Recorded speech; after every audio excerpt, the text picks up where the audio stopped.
부흥을 꿈꾸는 공동체, 그런 제목을 한번 잡아봤습니다. 제가 전혀 얘기 안 하는 부흥이라는 얘기를 자꾸 하게 되는데, 회개하고 반성하고 하나님의 뜻이 부흥인데 그런 생각을 주셔서 부흥이라고 하는 말을 자꾸 쓰게 되는 것 같습니다. 한번 해보실까요? 부흥을 꿈꾸는 공동체. 부흥을 꿈꾸는 공동체. 다음 세대 여름 수련회 행사를 은혜 가운데 잘 마쳤습니다. 우리 교회도 우리 학생들이 또 청년들이 함께 가서 은혜를 나누는, 그리고 은혜를 받는 것도 크지만 가서 이렇게 뜨겁게 열정적으로 기도하는 청년들이, 청소년들이 있구나 라고 하는 것들을 느끼는 그런 귀한 기회였습니다. 언젠가부터인가 우리 한국교회는 다음 세대를 걱정하게 되었습니다. 다음 세대에 대한 염려와 걱정으로 가득 찹니다. 왜냐하면 현실적으로 교회 안에 다음 세대가 줄어들고 있기 때문입니다. 줄어드는 정도가 아니라 너무 없기 때문에 그렇습니다. 통계를 계속 보게 됩니다. 목사님들께서 그 교회 통계들을 보게 되거든요. 또 세미나도 하고.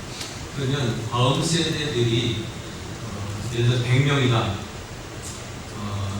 총 인구가 100명이다. 100명 중에 교회 다니는 학생들, 청년들은 몇 명쯤 될 것 같으세요? 3명 정도라고 하는 통계가 있습니다. 이게 한국 사회 오늘의 현실입니다. 그래서 한때는 제가 청소년 시절에는 4명 중에 1명이 교회 다닌다.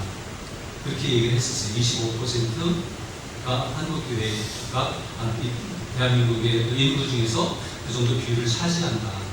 그러니까 100명 중에 따지면 25명이, 20명에서 25명이 교회 다닌다. 기독교가 그만큼 1000만 명, 1200만 명 이렇게 이야기할 때가 있었습니다.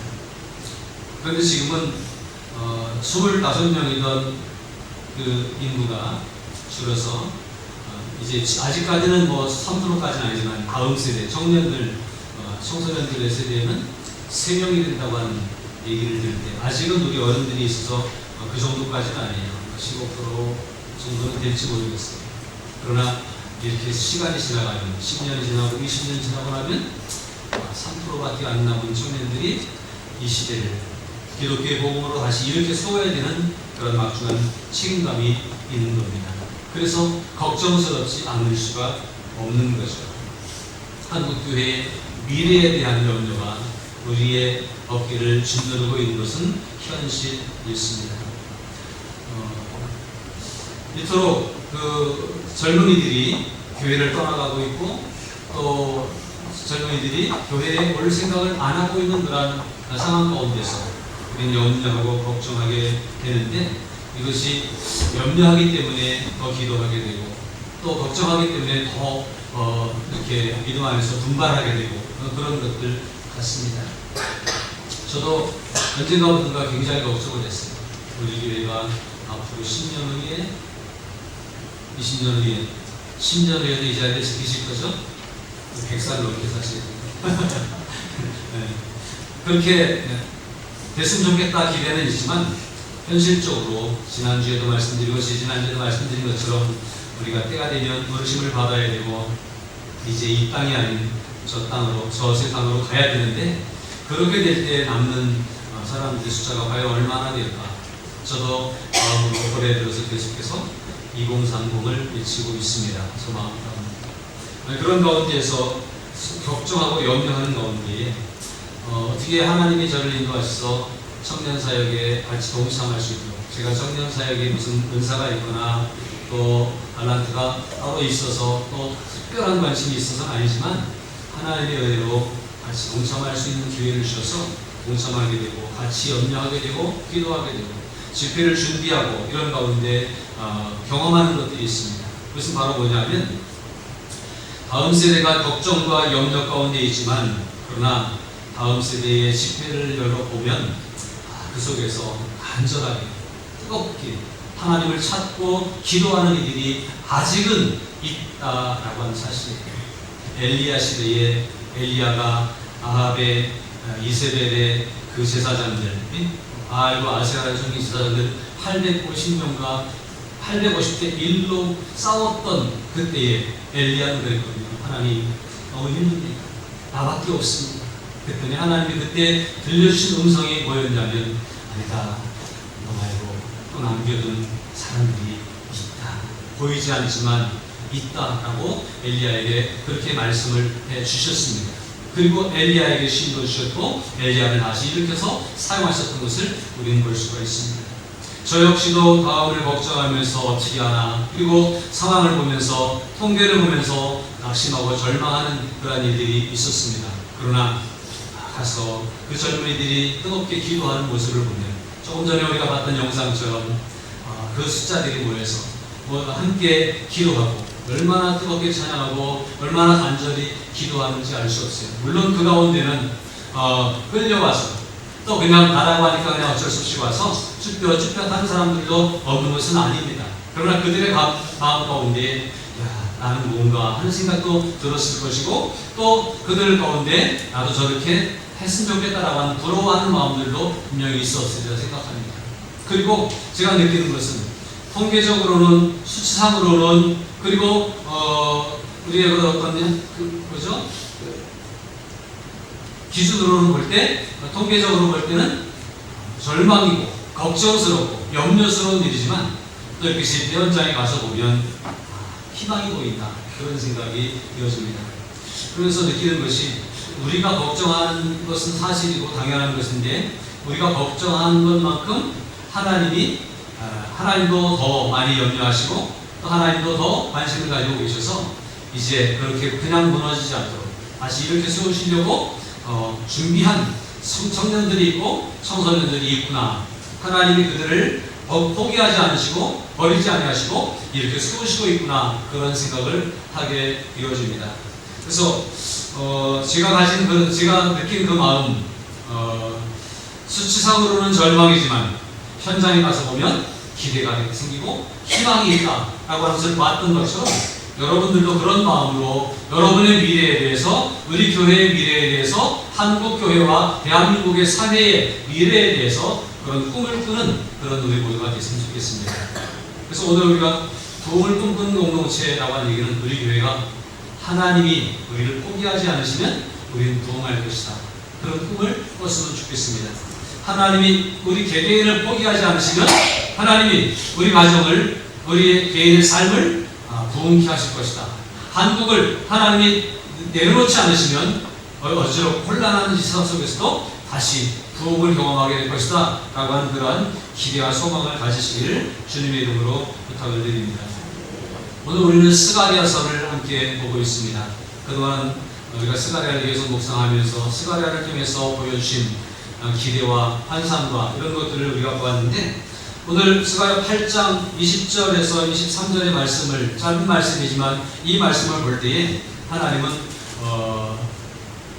이스라엘 민족들에게 희망을 보여주시고 이렇게 부흥되게 될 것이다 라고 하는 것을 보여주시는 것을 알 수가 있습니다. 스가랴 시대에는 대략 설명을 하면 사회적인 분위기는 그랬습니다. 바벨론에 의해서 완전히 멸망한 이스라엘이 이제 포로 생활을 하는 가운데 포로로 끌려가서 이제 거기서 정착하고 그냥 거기서 익숙하게 살아갈 수밖에 없는 현실이었습니다. 더 이상 독립이나 또 다시 회복을 꿈꾸기 어려운 오랜 세월 70년이라고 한 포로 생활을 하고 있었던 상황 가운데 하나님의 때에 하나님의 은혜로 이제 포로로부터 돌아오게 되는 그런 기회가 있었습니다. 그래서 느헤미야나 에스라나 이런 사람들을 앞세워서 고레스가 돌려보냈고 더 이상 포로로 남아 있지 않고 이제 예루살렘으로 돌아가서 예루살렘의 성전을 다시 세우고 회복시켜라 그렇게 해서 돌아가게 되었습니다. 그런데 가서 이제 열심히 그 성전을 재건축하려고 그렇게 하던 가운데에 한 2년이나 됐을까 얼마 안 됐는데 성전 건축이 멈추게 됐어요. 여러 가지 방해, 거래들이 생기고 문제가 발생해서 성전 건축이 멈추게 됐습니다. 다시 뭐 성전을 건축한다고 하는 것, 어떤 일을 한다고 하는 것 멈추면 또 다시 좀 있다가 다시 또 이렇게 수용되잖아요. 그런데 그 멈춰 있는 시간이 14년이라고 하는 시간 동안 아무것도 할 수 없는 상황이 되어졌다고 하는데, 그러다 보니까 그러지 않아도 다시 시작하는 게 아주 초라하게 시작되었었는데, 다시 시작하다가 그만 멈추게 되면 원래 어떻겠어요? 쉽지 않죠. 그리고 사람들의 마음은 점점 피폐됐고 이제는 안 되나 보다. 그리고 포기할 때쯤 14년이라고 하는 노래는 세월이 지나갔지만, 그러나 하나님은 다시 학계 선지자, 스가랴 선지자 같은 선지자들을 보내시면서 가서 다시 성전을 재건해라 라고 보내셨어요. 그래서 스가랴의 사명은 성전을 다시 재건하는 것이 스가랴 선지자의 사명이었어요. 마음 가운데에 우리는 아는데 못해, 할 수 없어. 자, 절망하고 포기하고 있던 그 이스라엘 백성들에게 할 수 있다고, 하나님이 하실 거라고, 그리고 성전을 다시 이렇게 세우자고 격려하고 독려하면서 이렇게 권면하면서 성전을 재건하고 결국은 이제 재건을 이루게 되는 그러한 일들이 역사 속에서 있는 것을 우리가 알 수 있습니다. 그런데 그때의 마음 하나만 생각해 볼 필요가 있습니다. 정말 힘겹게 어려운 상황 가운데서 성전을 재건하는 일을 하려고 하다가 멈춰버렸단 말이에요. 재정이 풍부한 것도 아니고 인력이 풍부한 것도 아니고 간근히 하려고 하는데 하다가 방해거리면서 멈췄을 때에 이것을 다시 세우는 것은 쉽지 않은 일입니다. 여러분 길거리 다니다 보면 또 건축물을 볼 때 건축물이 이렇게 올라가다가 멈춰져가지고 다 녹슬어버리고 뼈가 되어버려서 다시 일어서지 못하는 그런 건물들을 보면서 무슨 생각을 합니까? 아깝다, 왜 빨리 못하나. 그렇지만 빨리 못할 만한 이유가 있었던 거예요. 그죠? 그리고 이제 어느 시간이 되니까 이제 완전히 포기가 되어져 버리는 그런 상황이 되어진 겁니다. 그것이 이스라엘의 현실이었고, 하나님 그 현실 가운데서 스가랴를 보내면서 다시 할 수 있다라고 말씀해 주시고 있습니다. 스가랴 시대에 이스라엘의 현실이 성전을 재건을 시작했던 그들이 멈추게 되고, 그리고 이제 길어지니까 절망하고 포기하고 있었던 그 시대와 같이 어쩌면 오늘 우리가 처한 이 한국 사회의 상황이, 한국 교회의 현실이 오늘 우리들의 다음 세대에 대한, 미래 세대에 대한 그런 생각들이 바로 그런 상황이 아닌가 하는 겁니다. 어떻게 될까? 그걸 보세요. 우리 어른들은 뜨겁게 기도하고 있고 열심히 신앙생활하고 있고 뒤에든지 교회를 세워보려고 그러고 있지만, 오늘 우리 다음 세대 청년들이나 청소년들은 억지로 끌려오긴 하지만 그러나 뭔가 해보려고 하는 의지가 부족한 것은 현실이잖아요. 우리가 보는 현실도 어쩌면 그런지 모릅니다. 우리 교회도 어떻게 보면 그런 것 같아요. 올해 이제 고3이 4명인데 내년에 고3이 얼마나 남아있을까, 그런 생각을 저는 합니다. 우리 학생들 제가 지도하지만 붙잡아 놓을 수만도 없잖아요. 그런 것이 우리들의 현실인 거예요. 왠지 모르게 청년만 되면, 이제 대학만 가면 그래도 아직 딴 교회 등록하지 않고 그래서 우리 교회인데 와서 여기 와서 열심히 하던 일을 해야 되는데 구경꾼이 되는데 손님이 되는데, 그래가지고는 우리 교회의 미래가 밝지 않고, 그것이 오늘 우리들의 현실이라고 하는 거예요. 그러나 하나님은 결코 우리를 포기하지 않으신다고 하는 사실을 우리는 기억했으면 좋겠습니다. 그리고 하나님이 포기하지 않으시기 때문에 우리도 역시 그만 절망하지 말고 포기하지 않고 다시 일어설 꿈을 꾸는 공동체가 되어져야 되겠다라고 하는 것입니다. 우리가 일어서지 않으면, 하나님이 일하시려고 해도 우리가 반응하거나 움직이지 않으면 하나님이 다른 곳으로 그 부흥의 뜻을 옮겨가실 겁니다. 그러므로 우리가 하나님의 이루실 부흥을 꿈꾸며 살아갈 수 있는 그런 우리 모두가 될 수 있으면 좋겠습니다. 스가랴 시대 그렇게 암울하고 힘들고 어려웠던 가운데에 스가랴를 통해서 하나님이 그 일을 다시 시작하시면서 스가랴 선지자를 통해서 이스라엘 백성들에게 선포되는 말씀은 이런 말씀들이었습니다. 20절의 말씀 보면 함께 읽어보겠습니다. 만군의 여호와가 명하시 말하노라. 다시 여러 백성과 많은 성읍의 주민이 올 것이라. 오늘 20절에는 여러 백성들과 많은 성읍의 주민들이 올 것이라는 거예요. 어디로요? 지금은 아직은 황폐되어져 있지만 아직은 초라하지만 이 예루살렘 성읍으로 사람들이 몰려올 것이다. 특별히 여러 백성, 많은 성읍이라고 하니 이방인들까지를 포함하고 있는 그런 내용입니다. 22절에 보니까 많은 백성과 강대한 나라들이 예루살렘으로 와서 만군의 여호와를 찾고 여호와께 은혜를 구하리라고 말씀합니다. 여기서 많은 백성과 강대한 나라들이, 강대한 자고는 강한 그런 의미도 있지만 무수히 많은, 무수한 그런 의미도 포함하고 있대요. 그러니까 무수히 많은 사람들이 다시 예루살렘으로 와서 여기서 하나님을 찾고 여호와께 은혜를 구할 것이다 라고, 그런 시대가 열릴 것이다 라고 그렇게 말씀하고 있어요. 현실 보면 어떻습니까? 가능하지 않은 것 같죠. 아직 성전의 시대를 놓았지만 이것이 올라가기가 어려운 상황 가운데 있는데요. 이걸 어떻게 하지? 걱정은 되지만 할 수 있는 엄두를 못 내고 있는 현실이에요. 의지를 가지고 달려드는 사람들도 많지 않아요. 그리고 보냄을 받은 사람들마저도 포기하고 있는 현실이었습니다. 그러나 하나님은 스가랴 선지자를 보내서 하나님이 하실 것이다. 그러면 이런 일이 있을 것이다. 성전이 건축될 것이고, 그리고 사람들이 몰려올 것이고, 여기서 하나님께 영광을 돌리는 그러한 일들이 있을 것이다 라고 말씀을 하고 있습니다. 과거의 솔로몬의 성전의 모습을 보고 지금 이제 느헤미야의 성전이 이렇게 세워지는 모습을 보면 굉장히 초라한 모습이긴 하지만, 그러나 하나님은 결코 포기하지 아니하시고 다시 이것을 이렇게 세우시겠다고 말씀하고 있습니다. 전 20절에 말씀하고 있는 다시라고 하는 말씀을 마음에 깊이 새겨봤습니다. 하나님은 과거의 영광을 다시 회복시키실 것입니다. 과거의 부흥의 역사를 다시 일으키실 것입니다.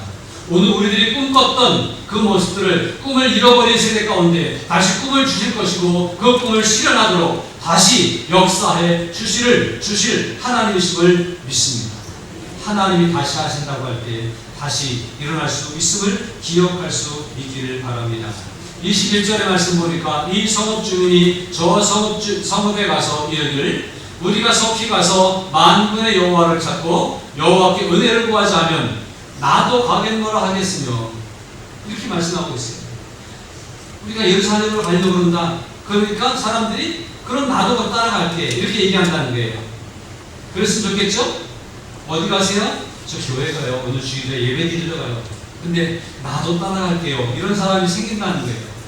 여러분의 주변에 이런 사람들이 생겨나기를 주님의 이름으로 축복합니다. 여러분 가족들이 왜 당신만 가? 나도 가야지. 그리고 따라 나오는 일들이 일어나기를 바랍니다. 부모님을 따라서 자녀들이 일어나기를 원하고, 자녀들의 믿음을 보고 부모님들이 일어나서 따라오는 그러한 역사가, 나도 가겠노라 라는 역사가 일어날 수 있기를 주님의 이름으로 축복합니다. 23절에 뭐라고 그랬습니까? 만군의 여호와가 이같이 말하노라. 그날에는 말이 다른 이방 백성 10명이 유다 사람 하나의 옷자락을 잡을 것이라. 곧 잡고 말하기를 하나님이 너희와 함께 하심을 들었나니 우리가 너희와 함께 가려 하노라 하리라 하시니라 말씀하고 있어요. 여러분, 이방 사람 10명이 유다 사람 하나의 옷자락을 잡을 것이라 하시면 한 사람이 10명을 이끌어올 수 있다는 거예요. 여러분 10명씩 전도하셨으면 좋겠어요. 10명이 꼭 아니어도 10명으로 성이 안 차면 100명 하시고요. 10명이 꼭 아니어도 며칠라도 여러분의 옷자락을 붙잡고 나도 좀 데리고 가달라고, 나도 좀 가고 싶다고, 그런 사람들이 생기도록 하시겠다고 하는 거예요, 하나님이. 그런데 이게 그냥 되는 걸까요? 여러분 10년 동안, 20년 동안 신앙생활 하면서 푸른마을교회가 생긴 지 27년 됐고, 27년 동안 우리가 이렇게 교회를 세워가고, 또 여러분들이 신앙생활을 수십 년을 해오면서 나도 따라할게 그러고 따라오는 사람을 몇이나 보셨어요? 안 보이는가요? 아직 하나님의 때가 이르지 아니해서 그럴까요? 스가랴 선지자를 통해서 하나님이 예루살렘 성전을 재건하고 명령하셨는데, 스가랴 선지자가 가서 예루살렘 성전, 멈춰졌던 성전 건축을 다시 이렇게 세우는 것 중요하지만 더 중요한 것이 있었어요. 그것은 뭐냐면 마음의 성전이 온전히 세워지는 것이었어요. 다시 말하면 그 교회가 얼마나 큰 교회냐, 거기 사람이 몇 명 모이느냐, 그 교회의 역사가 얼마나 됐느냐라고 하는 것보다 더 중요한 것은 한 사람 한 사람의 믿음이 주님 앞에 온전하게 세워지는 것이 더 중요하다라고 하는 것이에요. 왜 이 사람들이 나도 가겠노라 따라 나서며, 왜 이 사람들이 옷자락을 붙잡고 나도 데려가 달라고 하는 것일까요? 거기에는 이유가 있습니다. 바로 이것입니다. 하나님이 너희와 함께 하심을 들었나니. 하나님이 우리와 함께 계시면 사람들의 눈에 그것이 보여질 것이고 사람들의 귀에 그것이 들려질 것이고 하나님이 우리 가운데 역사하신 것들이 비춰지고 보여질 때에 우리가 하나님의 온전한 성전 것이 그들의 눈에 보여질 때에 그들은 따라 나설 수밖에 없다고 하는 거예요. 구원이 여러분에게 있는 것을 그들이 보고 나도 구원의 반열에 동참하기를 원하는 거예요. 하나님의 역사가 하나님의 은혜와 복이 여러분의 가정 가운데 임하는 것을 보고 나도 그런 일을 경험하고 싶다고 따라 나서는 거예요. 옷자락을 붙잡는 거예요. 그렇게 되기를 주님의 이름으로 축복합니다. 이건 그냥 되는 것은 아니에요. 하나님이 너희와 함께 하심을 들었다는 것입니다. 우리의 삶 가운데 하나님이 보이는 거예요. 제가 여러분들에게 말씀을 드리죠. 우리는 하나님을 어떻게 경험합니까? 기도하다 보면 하나님이 우리에게 감동을 주시고 또 믿음이 있으니까 말씀을 보다 보면 거기에 하나님이 보이잖아요. 그러나 세상에 있는 이방 사람들은, 안 믿는 사람들은 하나님을 만날 기회들이 그리 많지 않아요. 물론 경우에 따라서는 강력하게 갑자기 자라가 벌떡 일어나게 되는 그런 일을 경험하게 되고 어떤 인생의 어떤 풍파를 만나서 거기서 무너지게 되고 그래서 하나님을 스스로 찾게 되는 그런 경우들도 있지만 그러나 그것보다는 그들이 하나님을 만날 수 있는 길은 어디냐? 우리가 여기서 은혜를 받고 하나님 말씀을 경험하고 믿음으로 훈련받고 단련하여서 세상으로 나가 살아갈 때 우리가 걸어다니는 성경책이 되고 우리의 삶이 주님이 함께 계시는 그런 삶이 되므로 우리의 삶 가운데 주님이 비춰지고 보여질 때에 사람들은 우리를 통해서 하나님을 보는 거예요. 우리를 통해서 성경을 읽는 거예요. 많은 세상 사람들에게 성경으로 읽혀지기를 주님의 이름으로 축복합니다. 우리가 세상 사람들에게 다니면서 예수님은 이런 모습을 가지고 있다고 하나님은 이런 것을 원하신다고 하는 것들을 보여줄 수 있는 그런 여러분들 될 수 있기를 바랍니다. 그러면 그 사람들이 하나님이 너희와 함께 하신다. 내가 너의 삶을 보니까 하나님이 분명히 살아계신 것 같다. 내가 너희들의 삶의 모습을 보니까 하나님이 역사하신 것을 확신한다. 그리고 나도 좀 알 수 없냐? 나도 좀 따라갈 수 없냐? 그렇게 옷자락 붙들고 매달리는 그러한 일들이 일어나게 될 줄로 믿습니다. 여호수아서에 보니까 여호수아서 2장 9절 말하되 여호와께서 이 땅을 너희에게 주신 줄을 내가 아노라. 우리가 너희를 심히 두려워하고 이 땅 주민들이 다 너희 앞에서 간담이 농나니. 이 말씀은 여리고성에 정탐꾼을 보냈는데 기생 라합이 정탐꾼들에게 고백한 고백입니다. 하나님이 이 땅을 너희에게 주실 것을 나는 안다. 왜요? 그동안 이스라엘이 이렇게 쭉쭉쭉 걸어서 광야를 지나온 것과 요단강을 건너서 이제 들어오는 모든 것들을 볼 때에 하나님이 이 땅을 너희들에게 주신다고 하는 것을 나는 확신할 수밖에 없다는 게, 그가 하나님을 믿는 사람이 아니었지만 하나님의 사람들이 걸어오는 모습 속에서 하나님의 살아계심을 보았고 결국 하나님이 역사하실 것을 기대하는 마음이 생겼던 거예요. 그래서 여호와께서 이 땅을 너희에게 주실 줄을 내가 아노라. 우리가 너희를 심히 두려워하고 이 땅 주민들이 다 너희 앞에서 간밤이 녹았다라고 얘기합니다. 그리고 그 정탐꾼들에게 나중에 부탁합니다. 10절에 가서는 이는 너희가 애굽에서 나올 때에 여호와께서 너희 앞에서 홍해물을 마르게 하신 일과 너희가 요단 저쪽에 있는 아모리 사람의 두 왕 시온과 옥에게 행한 일 곧 그들을 전멸시킨 일을 우리가 들었습니다. 그러니까 너희가 이 땅을 가질 때에 나와 우리 가족을 좀 생각해 줬으면 좋겠다. 이것이 기생 라합의 요청이었어요. 그는 이방 여인이었지만 그러나 이스라엘의 역사를 보면서 하나님이 하시는 일을 보게 되었고 그 하나님이 하시는 일에 심판당하고 버림당하는 존재가 아니라 선택받고 구원받는 존재가 되기 위해서 정탐꾼들을 도왔고 정탐꾼들이 이제 나가서 결국 여리고성을 함락할 때에 우리를 부탁하고 우리를 돌보아달라고 부탁하는 모습을 볼 수가 있습니다. 이것이 바로 하나님의 백성에 나타나는, 하나님의 백성의 삶 가운데 나타나는 하나님의 역사하심이에요. 저와 여러분의 삶 가운데 나타나는 하나님의 역사하심이 사람들을 감동시킬 것이고 움직일 것이고 따라 나올 것이고 나도 가겠노라. 그리고 옷자락 붙들고 함께 가자. 이렇게 하는 역사가 일어나게 된다라고 하는 사실이에요.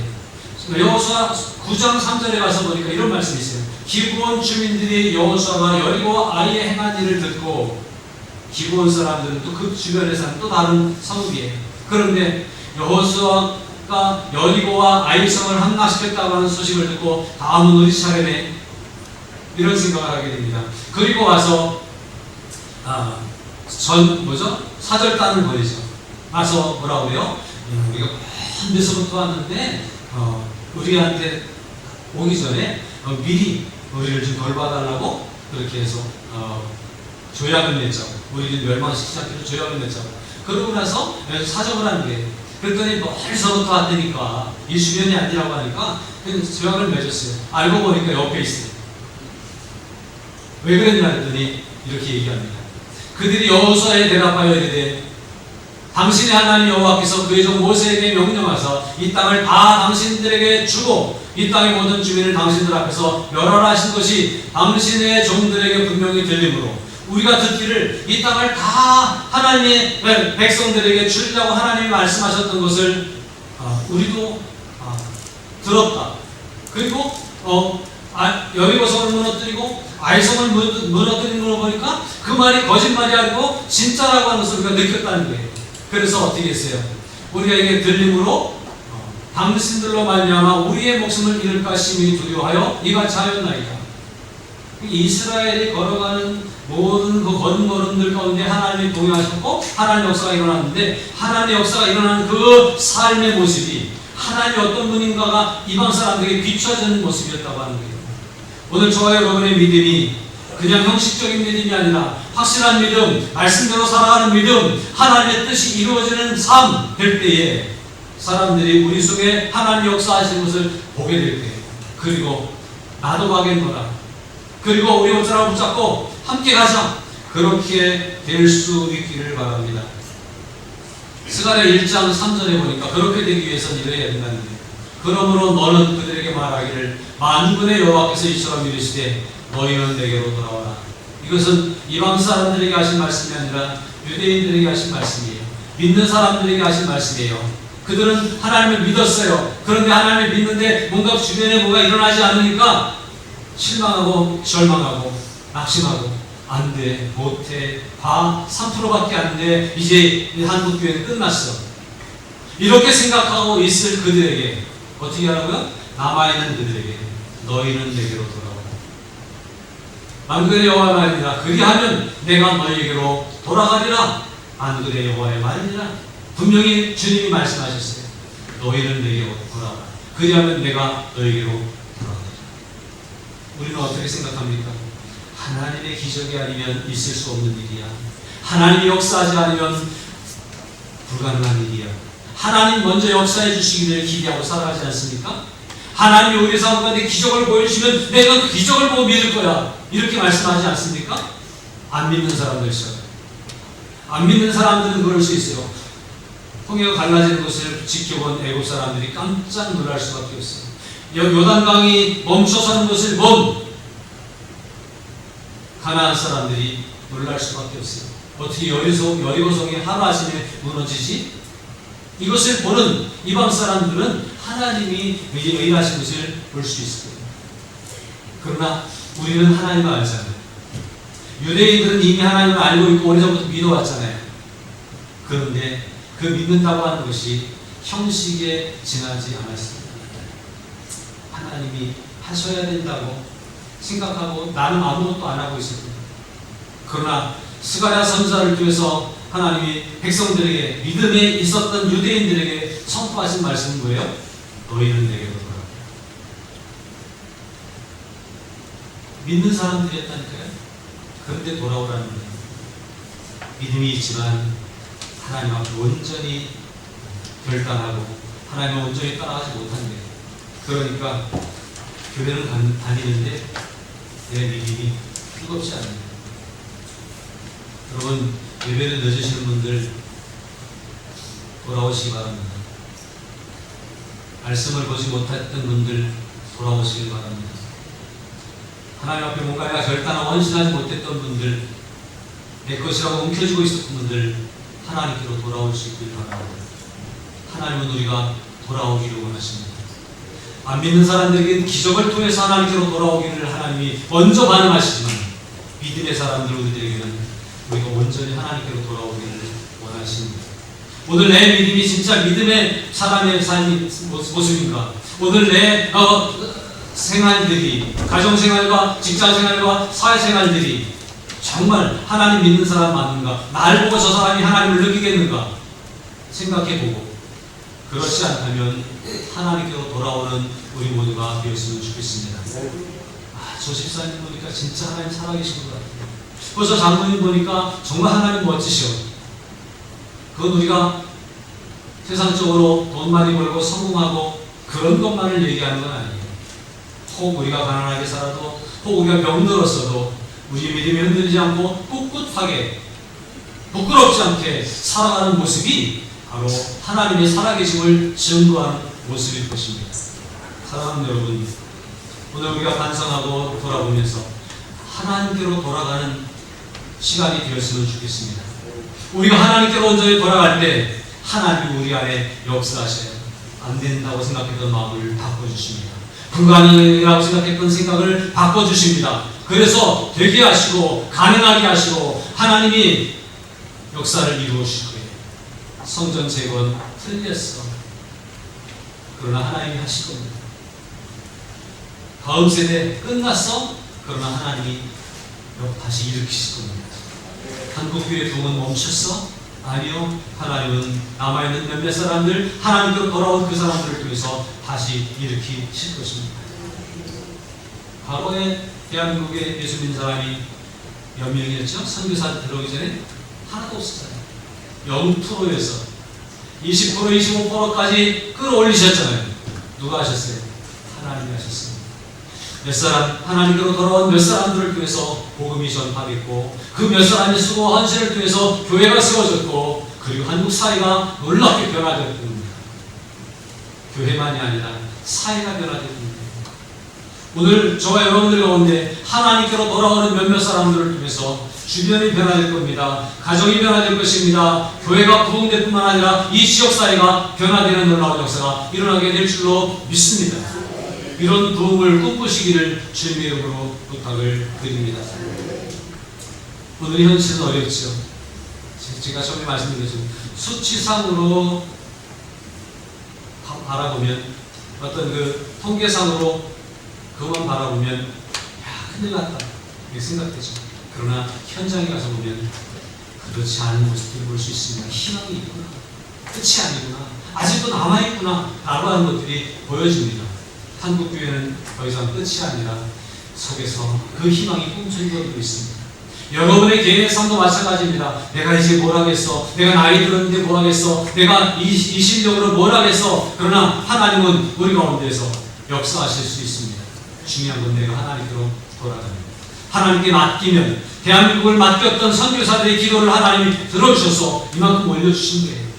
그런데 이만큼 올라오고 나서 이제 우리 힘으로 해보자 그럴 때 하나님이 다시 끌어내리시고, 그러나 다시 일어서고자 하는 사람들이 있음을 믿으시기 바랍니다. 9장을 묵상하다 보니까 12절에 이렇게 말씀합니다. 갇혀있으나 소망을 품은 자들아, 너희는 요새로 돌아올지니라. 내가 오늘도 이르노라. 내가 내게 갑절이나 갚을 것이다. 갇혀있는 사람, 절망 가운데, 현실 가운데 안 된다고, 못한다고, 여기에 갇혀있는, 보라고, 통계를 보라고, 갇혀있는 사람들에게 어떻게 하라고요? 소망을 품다는 거예요. 오늘 우리의 현실은 갇혀있는 듯합니다. 그러나 소망까지 놓쳐버리지 않을 수 있기를 바랍니다. 하나님이 하실 거잖아요. 하나님은 늙으시지 않았잖아요. 하나님은 돌아가실 분도 아니잖아요. 우리는 지치지만 하나님 그렇지 않으시잖아요. 그러므로 그 하나님께 소망을 두면, 내 현실은 갇혀있어요. 나이라고 하는 것이 갇혀있어요. 건강이라고 하는 것이 갇혀있어요. 우리의 답답한 삶에 대한 것에 갇혀있다고요. 그러나 소망을 가지고 하나님을 찾고 하나님께로 돌아가기를 힘쓰는 자들에게 하나님은 갑절이나 갚아주시라고 약속해 주시고 있습니다. 분명히 부흥케 하신 하나님을 믿습니다. 우리의 삶을 변화시켜 주신 하나님을 믿습니다. 내가 변하는 게 아니라 하나님이 우리를 변화시켜 주시는 거예요. 그러기 위해서 부흥을 꿈꾼다면 하나님께로 돌아올 수 있는 우리 모두가 되시기를 주님의 이름으로 부탁을 드립니다. 여호와께로 돌아오십시오. 그러면 하나님이 들어와셔서 역사하시는 것들을 경험하게 될 줄로 믿습니다. 이 시간 함께 기도하시죠. 하나님이 내게 돌아오시게 하기 위해서는 내가 하나님께로 돌아가야 합니다. 하나님이 하실 줄 알았어요. 나는 가만히 앉아 있어도 하나님이 하실 줄 알았어요. 그러나 그것은 착각입니다. 하나님 오늘 우리에게 말씀하십니다. 너희가 내게로 돌아오라. 헌신의 자리로 돌아오시기 바랍니다. 기도의 자리로 돌아오시기 바랍니다. 말씀 앞으로 돌아오시기 바랍니다. 돌아올 때 하나님은 말씀대로 역사하시고 기적을 보여주시고 부흥을 이루어 주실 것입니다.